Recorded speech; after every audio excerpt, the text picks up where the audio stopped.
There was a time in hip hop where one phone call could change a rapper's life. And that phone call came from a record label. If you got a phone call from Def Jam, your life changed. If you got a phone call from Bad Boy, your life changed. Back then, the gatekeepers of hip hop were very clear.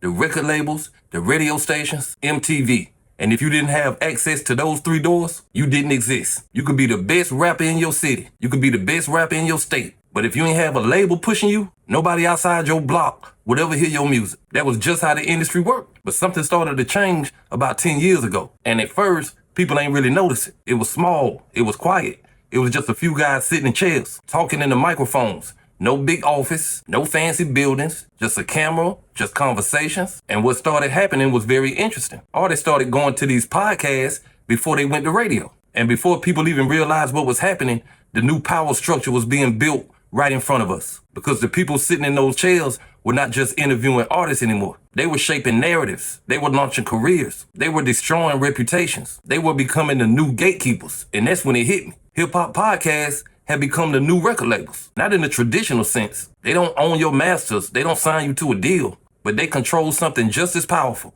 attention.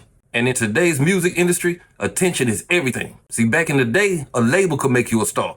But today, a viral moment can make you a star. And most of those moments are happening on podcasts. A podcast clip can introduce you to 10 million people overnight. A podcast interview can change how the public sees you. A podcast argument can turn into a week-long story. And that's how this new media power was built. Not through contracts, through conversation. Because people trust long-form conversations more than they trust promotional interviews. When an artist sits down for 2 hours, people feel like they're seeing the real person. Not the label version, not the media-trained version, the real person. And that authenticity is exactly why podcasts became so powerful.